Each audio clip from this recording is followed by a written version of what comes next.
Hello students of class 12। So তোমাদের সিলেবাসে basically এবছর যে মেইন টপিকগুলো রয়েছে সেগুলো হচ্ছে জেনেটিক্স, রিপ্রোডাকশন, হিউম্যান বায়োলজি, তার সাথে রয়েছে বায়োটেকনোলজি এবং ইকোলজি। এই পাঁচটা মেইন টপিকের উপর তোমাদের টোটাল সিলেবাসটা কভার্ড। ঠিক আছে? তো এর মধ্যে যে পার্টটা আমরা প্রথমেই স্টার্ট করবো সেটা হচ্ছে ইকোলজি।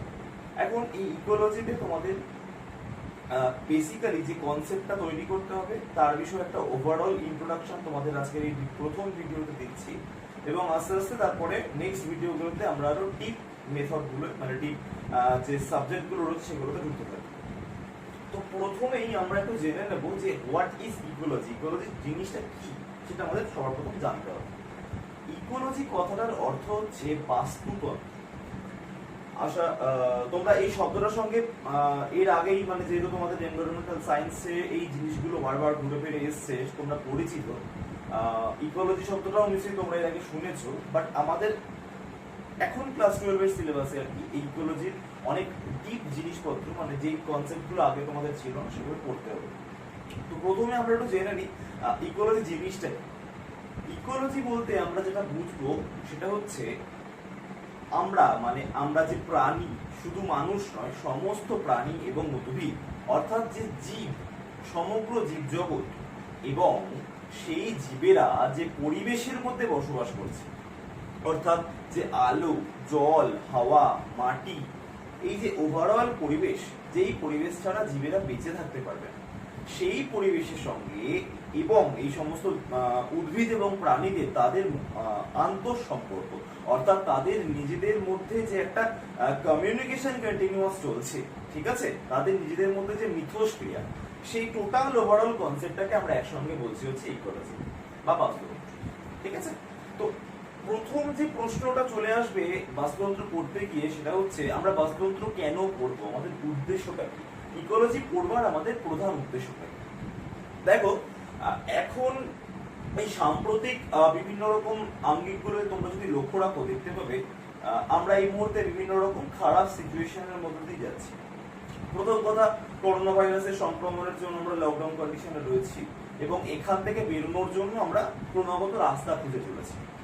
তাছাড়াও তোমরা জানো যে খুব শীঘ্রই আমাদের আমফান বলে একটা সুপার সাইক্লোন আসতে চলেছে, যেই সুপার সাইক্লোনের প্রভাবে আমরা কতটা ক্ষতিগ্রস্ত হব সেই নিয়ে অলরেডি ভয়গ্রস্ত অবস্থায় রয়েছে।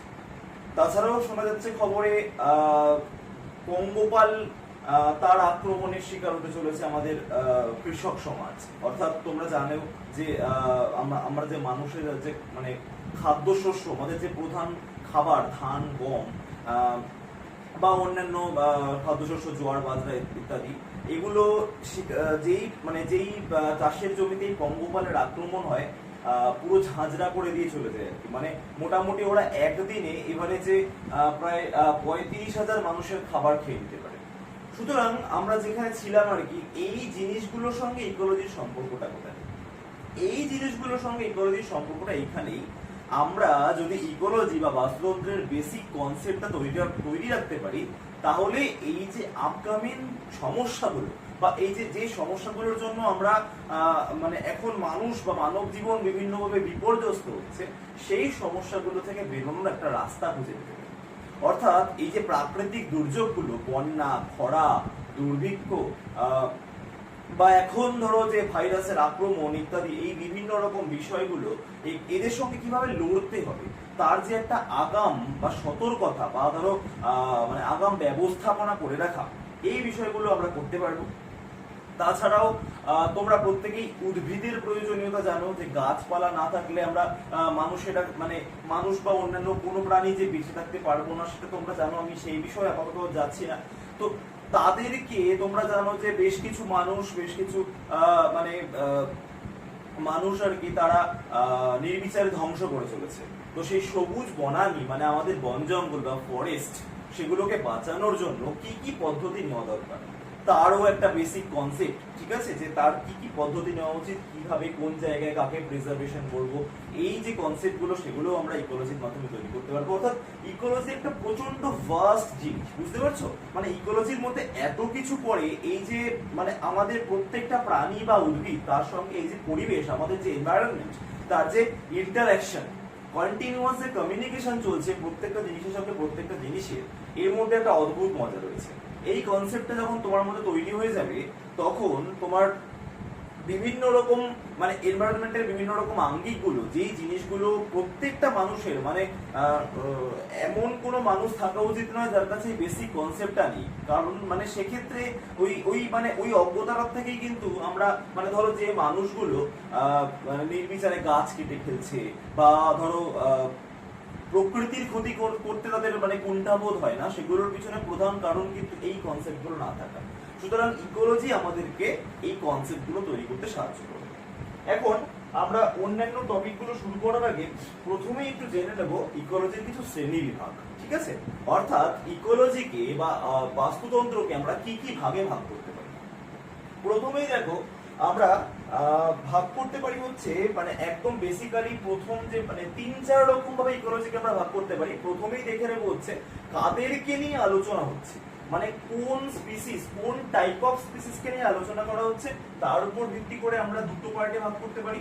একটা হচ্ছে প্ল্যান্ট ইকোলজি, তোমরা নাম শুনেই বুঝতে পারছো যে যেই পার্টে বাস্তুতন্ত্রের যেই শাখায় উদ্ভিদের সঙ্গে তাদের পরিবেশে এবং তাদের সঙ্গে বসবাসকারী অন্যান্য প্রাণী, তাদের যে সহাবস্থান আলোচনা করা হচ্ছে বা তাদের যে মিথস্ক্রিয়া আলোচনা করা হচ্ছে, সেটাকে আমরা বলছি প্ল্যান্ট ইকোলজি।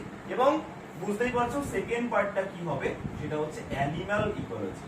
অর্থাৎ বিভিন্ন প্রাণীর সঙ্গে তার আশেপাশের যে পরিবেশ, তার যে আনুষঙ্গিক পরিবেশ, তার যে মিথস্ক্রিয়া, তাকে আমরা বলবো অ্যানিম্যাল ইকোলজি। এবারে এছাড়াও আমরা ধরো আরেক রকম ভাবে যদি ইকোলজিকে ভাগ করি, এটা হলো ওয়ান টাইপ অফ ক্লাসিফিকেশন। আরেক রকম ভাবে আমরা ইকোলজিকে ভাগ করতে পারি, সেটা হচ্ছে হ্যাবিটেটের উপর ভিত্তি করে। অর্থাৎ কোন জায়গায় সেই প্রাণী বা উদ্ভিদগুলো বসবাস করছে, তার উপর ভিত্তি করে আমরা দুটো পার্টে ভাগ করতে পারি। একটা হচ্ছে টেরেস্ট্রিয়াল ইকোলজি। মানে কি? মানে হচ্ছে স্থলজ, ঠিক আছে, স্থলজ ইকোলজি।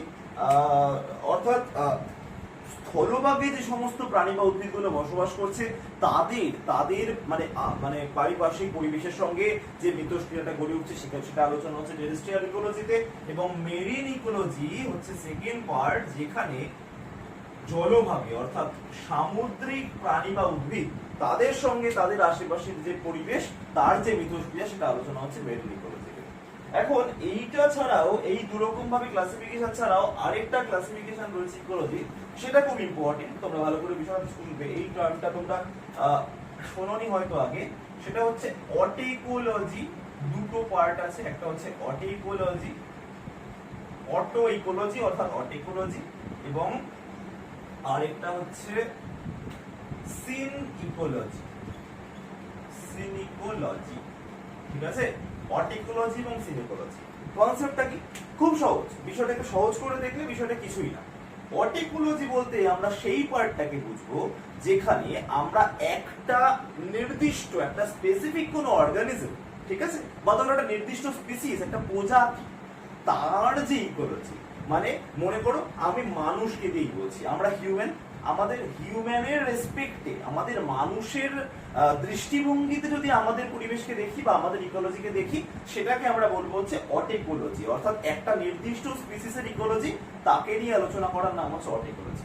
আর সিনিকোলজিটা হচ্ছে তার থেকে একটু আলাদা, কোনো একটা নির্দিষ্ট জায়গায় বসবাসকারী বিভিন্ন প্রজাতি বা মানে বিভিন্ন অর্গানিজম, সেটা বিভিন্ন রকম প্রাণী হতে পারে, বিভিন্ন রকম উদ্ভিদ হতে পারে, বা বিভিন্ন রকম প্রাণী উদ্ভিদের পারস্পরিক ইন্টারাকশন হতে পারে, ঠিক আছে, সেই যে জায়গাটা যেখানে নাকি একাধিক স্পিসিস, অর্থাৎ একজনের বা একটা স্পিসিসের দৃষ্টিভঙ্গি থেকে না দেখে অনেক রকমের দৃষ্টিভঙ্গি, অনেক রকম দৃষ্টিভঙ্গি থেকে দেখা যে ইকোলজি, সেটার নাম হচ্ছে কি সিনিকোলজি। ক্লিয়ার? এখন এই সিনিকোলজির আবার অনেকগুলো পার্ট রয়েছে। অটিকোলজি ব্যাপারটা তোমরা আশা করি বুঝতে পারছো, কিন্তু সিনিকোলজি পড়তে গেলে সেখানে আবার আমাদের বিভিন্ন রকম ভাগ আছে। কিরকম? একটা হতে পারে ধরো একটা নির্দিষ্ট স্পিসিস, তার আবার অনেকগুলো মানে অর্গানিজম বা অনেকগুলো প্রাণী বা উদ্ভিদ, তাদের নিজেদের মধ্যে একটা মিথস্ক্রিয়া রয়েছে, সেটা নিয়ে আমরা আলোচনা করতে পারি। অথবা এরকমও হতে পারে একটা কোনো নির্দিষ্ট জায়গা, সেখানে তো অনেক রকমের প্রাণী এবং উদ্ভিদের প্রজাতি বসবাস করছে, তাদের নিজেদের মধ্যে যে একটা মানে ইন্টারাকশন বা মানে কমিউনিকেশন সৃষ্টি হচ্ছে, সেটাকে আমরা যেখানে আলোচনা করছি সেটাও একটা পার্ট হতে পারে। আবার একটা নির্দিষ্ট ক্লাইমেট মানে একটা বিশাল বড় একটা জলবায়ু এলাকা, ঠিক আছে, সেখানকার যে সমস্ত পপুলেশন, অর্থাৎ আস্তে আস্তে আমরা রেঞ্জটাকে বাড়াচ্ছি আর কি, বুঝতে পারছো, তাতে তাদের মধ্যে যে ইন্টারাকশন সেটা যেখানে আলোচনা করা হচ্ছে, সেটাও সেই ইকোলজিরই একটা পার্ট, ঠিক আছে। সো ক্লাসিফিকেশন গুলো হচ্ছে ব্যাপারটা এরকম আর কি।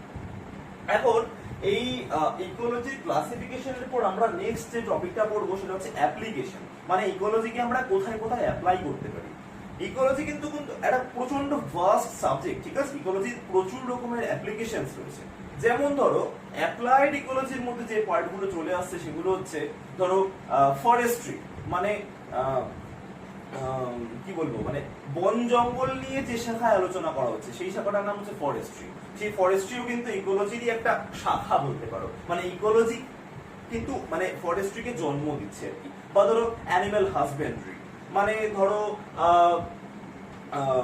পশুপালন বলতে পারো, বা খামার, মুরগির খামার টামার গুলো, সেইগুলোর বিষয়ে একটা বেসিক ধারণা দিতে পারি ইকোলজি, ঠিক আছে। বা ধরো কনজারভেশন ইকোলজি, মানে এই যে আমরা বিভিন্ন জায়গায় বিভিন্ন বন জঙ্গলে বলো বা চিড়িয়াখানা বা এই সমস্ত মিউজিয়াম গুলোতে যে বিভিন্ন প্রাণী বা উদ্ভিদকে সংরক্ষণ করার চেষ্টা করছি, সেটা সেই যে কনসেপ্টটা সেটাও কিন্তু ইকোলজির একটা পার্ট বা ইকোলজির একটা অ্যাপ্লিকেশন বলতে পারো। এইগুলো হচ্ছে মানে ইকোলজির বিভিন্ন অ্যাপ্লিকেশন আর কি, বা অ্যাপ্লাইড ইকোলজির বিভিন্ন পার্ট। এখন মডার্ন অ্যাপ্লিকেশন সবচেয়ে যদি বলো সেটা হচ্ছে কি জিন ইকোলজি, অর্থাৎ জেনেটিক্স লেভেলে, জেনেটিক্যাল লেভেলে, মানে ধরো বিভিন্ন রকম জিনের মিক্সচারে কিভাবে হাইব্রিড নতুন প্রজাতির জন্ম দেওয়া যেতে পারে, বা শুধু হাইব্রিড প্রজাতি বলেই নয়, বা ধরো একটা কোনো নির্দিষ্ট স্পিসিস তার জিনের মানে উন্নতি ঘটিয়ে কিভাবে তার উন্নতি সাধন করা সম্ভব, বা তার মানে রোগ মুক্ত, মানে ধরো হিউম্যান মানে আমাদের মানব জাতিকেই কতটা সম্ভব রোগ মুক্ত করা যায়, এই সমস্ত গুলো জিন ইকোলজি বলে একটা নতুন কনসেপ্ট সেখানে আলোচনা করা হচ্ছে। তো এই হচ্ছে বিভিন্ন ইকোলজির অ্যাপ্লিকেশন। তো এইগুলো পরে আমরা নেক্সট স্টেপে এগোনোর আগে আমরা একটু দেখে নেব ইকোলজির বিভিন্ন স্টেজ বা ধাপ রয়েছে, ঠিক আছে, মানে ইকোলজিক্যাল যে ইউনিট তার আবার অনেকগুলো ধাপ রয়েছে। যেরকম আমাদের কারেন্সির অনেকগুলো ধাপ রয়েছে, ধরো পয়সা সবচেয়ে ছোট, তারপর ধরো টাকা, টাকা মানে ধরো 1 টাকা, 1 টাকা থেকে 10 টাকা থেকে 100 টাকা, 1000 টাকা, এই যে বিভিন্ন রকম স্টেপ, সেরকম ইকোলজির অনেকগুলো স্টেপ রয়েছে। তার সবচেয়ে বেসিক স্টেপ হচ্ছে কি আমাদের একদম শুরুতে যে থাকছে সে হচ্ছে কি একটা সিঙ্গেল অর্গানিজম। অর্গানিজম মানে কি একটা সিঙ্গেল একটা প্রাণী বা উদ্ভিদ, ঠিক আছে, মানে ধরো আমি নিজেকে বললাম, বা ধরো একটা টিকটিকি আমাদের বা ধরো একটা যে কোনো উদ্ভিদ, একটা সিঙ্গেল একটা আম গাছ, ঠিক আছে, সেটাকে আমরা মানে তার যে ইকোলজি মানে তার রেসপেক্টে যদি আমরা দেখি, মানে তার মানে একটা নির্দিষ্ট অর্গানিজমের দৃষ্টিভঙ্গি দিয়ে যদি আমরা ইকোলজিকে দেখি, সেটা হচ্ছে কি একদম বেসিক বা প্রথম স্টেপ ইকোলজি, সেটা হচ্ছে অর্গানিজম। অর্গানিজমের পরের স্টেপটা আশা করি তোমরা বুঝতে পারছো, সেটা হচ্ছে কি অবশ্যই স্পিসিস, মানে একই ধরনের অনেকগুলো অর্গানিজম তারা যখন একটা প্রজাতি সৃষ্টি করছে, অর্থাৎ মানে ধরে নাও মানব জাতি, হিউম্যান, ঠিক আছে, আমরা তো অনেক মানুষ পৃথিবীতে, সেই প্রত্যেকটা মানুষ ধরো একসঙ্গে একটা স্পিসিস তৈরি করেছি। বা ধরো আম গাছ, ঠিক আছে, আম গাছ একটা আম গাছ তার যেরকম একটা মানে নিজস্ব ইকোলজি রয়েছে, সেরকম পৃথিবীর যেখানে যেখানে আম গাছ বা ম্যাঙ্গো ট্রি রয়েছে তার একটা নিজস্ব ইকোলজি রয়েছে, ঠিক আছে, তার একটা নির্দিষ্ট মানে একটা নির্দিষ্ট ওয়েদার বা ক্লাইমেট না পেলে সেই আম গাছটা কিন্তু গ্রো করবে না, ঠিক আছে। সুতরাং আমাদের ইকোলজির সেকেন্ড স্টেজটা অবশ্যই হয়ে যাবে আমাদের স্পিসিস। আর এরপরে আমরা যে নেক্সট পার্ট গুলো দেখবো সেগুলো হচ্ছে গিয়ে থার্ড স্টেজটা হচ্ছে কি অবশ্যই পপুলেশন। পপুলেশন বলতে আমরা কি বুঝছি, অর্থাৎ একটা নির্দিষ্ট এলাকা তোমাকে ভাগ করে দেওয়া হলো, ঠিক আছে? আমাদের পৃথিবীতে তো একটা হিউজ এরিয়া, সেই ধরো একটা নির্দিষ্ট এলাকা, সেই এলাকায় কোন স্পিসিসের যতগুলো প্রাণী বসবাস করছে তাদের যে ইকোলজি, সেটা হচ্ছে গিয়ে আমাদের ইকোলজি থার্ড স্টেপ। অর্থাৎ পপুলেশন, মানে ধরো আমরা হিউম্যান পপুলেশন যখন সেন্সাসের মাধ্যমে কাউন্ট করি, আমরা কি করি, ইন্ডিয়ার একটা নিজস্ব বাউন্ডারি রয়েছে, সেই ইন্ডিয়ার টোটাল পপুলেশনটা আমরা কাউন্ট করছি। আবার ইন্ডিয়ার মধ্যেও যে বিভিন্ন স্টেট, তার যে স্পেসিফিক পপুলেশন গুলো, সেগুলো কাউন্ট করছি। ঠিক আছে? এই পপুলেশন হচ্ছে কি আমাদের ইকোলজি থার্ড স্টেজ। ঠিক আছে? পপুলেশনের ছাড়াও আমাদের তার চেয়ে বড় করে যদি দেখতে যাই, তখন আমাদের আরো দুটো তিনটে লেয়ার চলে আসবে। তার মধ্যে প্রথমেই যেটা আসবে সেটা হচ্ছে কি বায়োটিক কমিউনিটি, অর্থাৎ জীব সম্প্রদায় যাকে আমরা বলছি বায়োটিক কমিউনিটি। বায়োটিক কমিউনিটি বলতে কি বোঝানো হচ্ছে? বায়োটিক কমিউনিটি মানে হচ্ছে একটা কোনো নির্দিষ্ট এরিয়ায় যত রকমের জীব রয়েছে বা যত রকমের স্পিসিস রয়েছে, সেটা প্রাণীও হতে পারে, উদ্ভিদ হতে পারে, তাদেরকে একত্র করে যে একটা কমিউনিটি তৈরি হচ্ছে, অর্থাৎ যাদের মধ্যে জীবন রয়েছে। বায়ো থেকে বায়োটিক শব্দটা এসেছে। বায়োটিক কমিউনিটি মানে হচ্ছে সমস্ত সজীব প্রাণীদের একটা কমিউনিটি। ঠিক আছে? এর ঠিক পরেরটাই হচ্ছে একটু ইন্টারেস্টিং, সেটাকে আমরা বলছি ইকোসিস্টেম। ইকোসিস্টেম কেন বলা হচ্ছে? ইকোসিস্টেম এই কারণেই বলা হচ্ছে, শুধুমাত্র সজীব প্রাণী বা উদ্ভিদ নয়, তারা ছাড়াও সেখানে যে জড় পদার্থগুলো রয়েছে তাদের সঙ্গে সমস্ত সজীব উপাদানগুলোর যে ইন্টারঅ্যাকশন, সেটা আবার যে ব্রাঞ্চে আলোচনা করা হচ্ছে, সেই স্টেজটাকে আমরা ধরে নিচ্ছি হচ্ছে ইকোসিস্টেম বলা হচ্ছে। ঠিক আছে? ইকোসিস্টেমের পরের লেয়ারটার নাম আমরা দেব হচ্ছে বায়োম। বায়োম কাকে বলবো? বায়োম মানে হচ্ছে একটা নির্দিষ্ট কোনো ক্লাইমেট, ধরো, ঠিক আছে, একটা নির্দিষ্ট কোনো জলবায়ুযুক্ত এলাকা, সেখানে যে সমস্ত উদ্ভিদ এবং প্রাণী বসবাস করছে, তারা তাদের নিজস্ব পরিবেশের সঙ্গে যে ইন্টারঅ্যাকশনটা মানে কন্টিনিউয়াস চালিয়ে যাচ্ছে, সেটাকে আমরা বায়োম হিসেবে বলছি। এবং সবচেয়ে ফাইনাল, একদম লাস্ট যে ইকোলজির স্টেজ, সেটাকে আমরা বলছি হচ্ছে বায়োস্ফিয়ার। বায়োস্ফিয়ার বা জীব মণ্ডল, অর্থাৎ সারা পৃথিবীর সমস্ত প্রাণী এবং উদ্ভিদ এবং তাদের সঙ্গে পৃথিবীর সমস্ত অজীবজ উপাদান, মানে আমাদের মাটি, জল, আলো, বাতাস বা অন্যান্য যেগুলো ছাড়া আমরা বেঁচে থাকতে পারবো না, তাদের যে ইন্টারঅ্যাকশন, সেটাকে আমরা সেই টোটাল বিষয়টাকে একসঙ্গে বলা হচ্ছে আমাদের বায়োস্ফিয়ার বা জীবমণ্ডল। ক্লিয়ার? এইবারে এই স্টেজেসটা হয়ে যাওয়ার পর আমাদের নেক্সট যে টপিকটা পড়তে হবে, সেটা হচ্ছে আমরা একটু একটা কনসেপ্ট ক্লিয়ার করে নেব, সেটা হচ্ছে গিয়ে ওয়েদার আর ক্লাইমেট, মানে আবহাওয়া এবং জলবায়ু, এর মধ্যে পার্থক্যটা কোথায়। এই কনসেপ্টটা ক্লিয়ার না থাকলে আমরা যেটা হবে, এর পরবর্তীকালে ক্লাইমেটের ভিত্তিতে যে ক্লাসিফিকেশন গুলো করব, সেগুলো বুঝতে পারবো না। ওয়েদার কাকে বলে আর ক্লাইমেট কাকে বলে? আবহাওয়া বা ওয়েদার বলতে আমরা যেটা বুঝি, সেটা হচ্ছে একটা কোনো নির্দিষ্ট সময়, মানে ব্যাপারটা এরকম নয় যে একটা কন্টিনিউয়াস এক মাসের একটা ওয়েদার মানে আবহাওয়া নিচ্ছি, ব্যাপারটা সেরকম হয় না। মনে করো আজকের দিনে দাঁড়িয়ে আজকে ঠিক কতটা গরম পড়েছে, মানে আমরা ঠিক কি পরিমাণ টেম্পারেচার ফিল করছি আজকে স্পেসিফিক্যালি, বা ধরো আজকে কতটা পরিমাণ বৃষ্টি হলো, ঠিক আছে, সেটা হচ্ছে আমার এই এলাকার এখানকার আজকের দিনের ওয়েদার বা আবহাওয়া। ঠিক আছে? অর্থাৎ ওয়েদারটা হচ্ছে খুব লিমিটেড টাইম পিরিয়ডের জন্য। ঠিক আছে? সেটা একদিন বলে নয়, এক মাসেরও হতে পারে বা এক সপ্তাহেরও হতে পারে, কিন্তু খুব অল্প পরিমাণ নির্দিষ্ট টাইমের জন্য। কিন্তু ক্লাইমেট বা জলবায়ু হচ্ছে তার থেকে অনেকটা আলাদা কনসেপ্ট। ক্লাইমেট মানে কি বোঝানো হচ্ছে, একটা কোনো নির্দিষ্ট স্থানে যেখানে বছরের পর বছর ধরে একই পরিমাণ আবহাওয়া, হয়তো সামান্য চেঞ্জ হতে পারে, মানে বিষয়টা এরকম নয় যে আজকে এই বছর এখানে গরমকালে 40 ডিগ্রি সেলসিয়াস টেম্পারেচার থাকলে পরের বছরও সেটা 40ই থাকতে হবে, সেটা 35 হতে পারে বা 45 হতে পারে, কিন্তু কখনোই গরমকালে 10 ডিগ্রি সেলসিয়াস টেম্পারেচার থাকছে সেটা হবে না। বোঝা যাচ্ছে আমি কি বলতে চাইছি? অর্থাৎ জলবায়ু মানে বোঝানো হচ্ছে যে কম বেশি সমান একটা মানে মোটামুটি একটা সমান আবহাওয়া যদি মানে বছরের নির্দিষ্ট সময়গুলোয় প্রত্যেক বছর বজায় থাকে, তখন সেই এলাকাটাকে আমরা বলছি হচ্ছে একটা ক্লাইমেটিক রিজিয়ন বা একটা জলবায়ুযুক্ত এলাকা। ঠিক আছে? এখন এই ক্লাইমেটের উপর ভিত্তি করেই আমাদের পৃথিবীর বিভিন্ন জোন ভাগ করা হয়েছে। একটু কনসেপ্টটা দেখে নাও, মানে ব্যাপারটা ক্লিয়ার থাকলে সুবিধা হবে। মনে করো এটা হচ্ছে পৃথিবী, পৃথিবীর সেন্টারে রয়েছে আমাদের নিরক্ষরেখা। ঠিক আছে? এই নিরক্ষরেখা মানে তোমরা জানো 0 ডিগ্রি। ঠিক আছে? এখন এই 0 ডিগ্রি থেকে 20 ডিগ্রি অ্যাক্সিস পর্যন্ত, অর্থাৎ 0 ডিগ্রি থেকে থেকে 20 ডিগ্রি পর্যন্ত নর্থ এবং সাউথ বোথে এই যে এলাকাটা অর্থাৎ নিরক্ষরেখা ঠিক উপরের এবং ঠিক নিচের 20 ডিগ্রি 40 ডিগ্রি এলাকা, এই এলাকাটাকে বলা হচ্ছে ট্রপিক্যাল রিজিয়ন বা ক্রান্তীয় এলাকা। এখানকার স্পেশালিটিটা কি?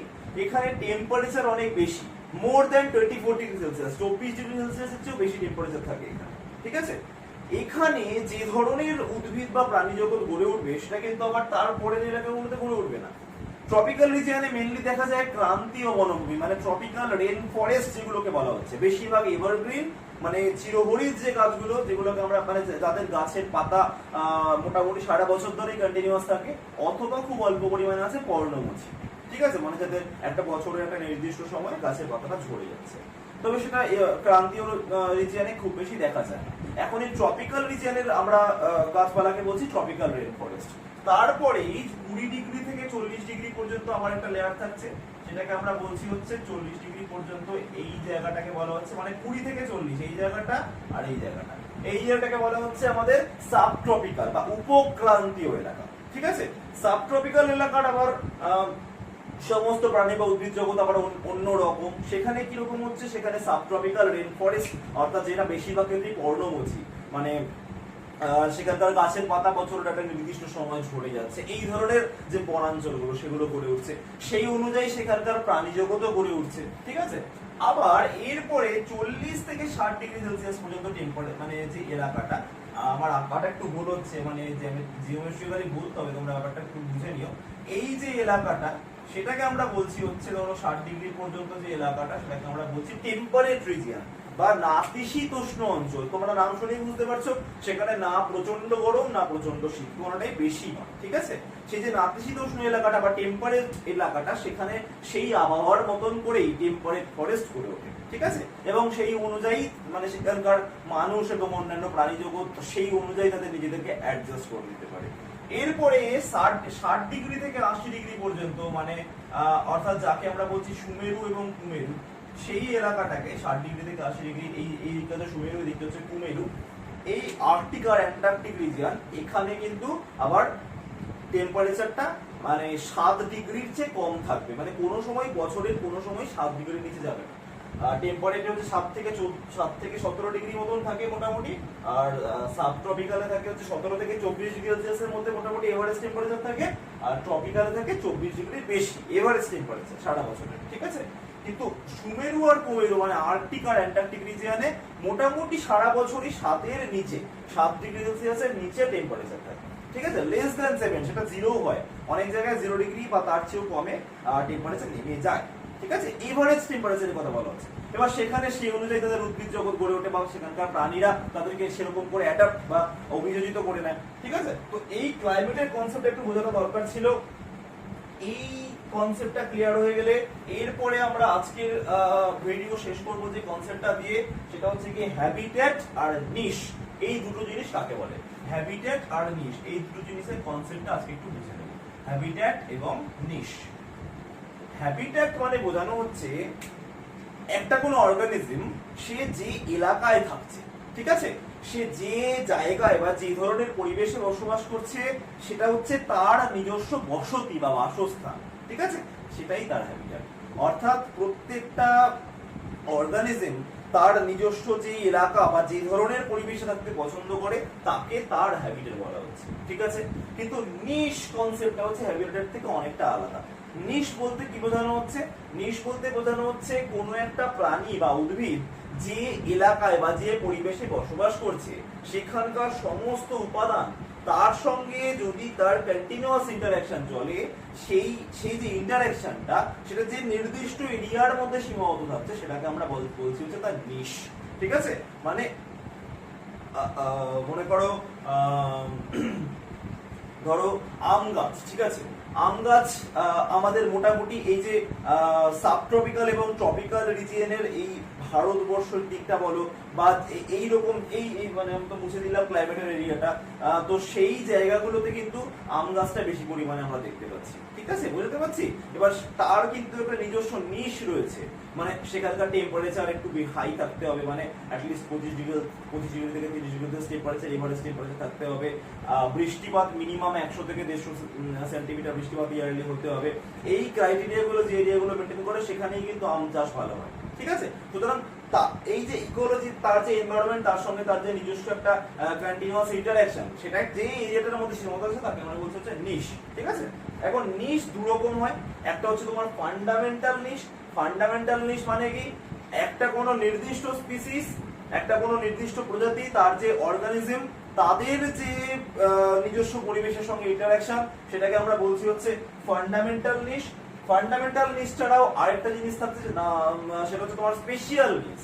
স্পেশাল মানে কি, একটা কোনো নির্দিষ্ট এরিয়া জুড়ে যে যতগুলো প্রজাতি বসবাস করছে, তারা শুধুমাত্র তার মানে সেই স্পিসিসের সঙ্গে নয়, সেই স্পিসিসের অন্যান্য অর্গানিজমের সঙ্গে নয়, আরো অন্যান্য স্পিসিসের সঙ্গে, মানে ধরো টিকটিকি আর আরশোলা, বা ধরো মানুষ আর কুকুর বিড়াল, এরা ধরো একই জায়গায় বসবাস করছে, এই যে বিভিন্ন স্পিসিসের মধ্যে যে ইন্টারঅ্যাকশন চলছে, সেই জিনিসটাকে আমরা বলছি হচ্ছে স্পেশাল নিশ। ঠিক আছে, এই স্পেশাল নিশ ছাড়াও আরেকটা যে কনসেপ্ট আমাদের জেনে নিতে হবে, সেটা হচ্ছে কি রিয়েলাইজড নিশ। রিয়েলাইজড নিশ মানে কি বোঝানো হচ্ছে, রিয়েলাইজড। ঠিক আছে, রিয়েলাইজড নিশ। রিয়েলাইজড নিশ বলতে আমরা কি বুঝছি, অর্থাৎ কোনো একটা স্পিসিস একটা কোনো নির্দিষ্ট এরিয়ায় থাকতে থাকতে সেই এলাকার যে এনভায়রনমেন্ট, তার সঙ্গে নিজেকে অ্যাডাপ্ট করে নিচ্ছে। ঠিক আছে, অ্যাডাপ্ট করে নিয়ে নিজেকে অভিযোজিত করার ফলে সেখানে থাকার মতো উপযোগী হয়ে উঠছে।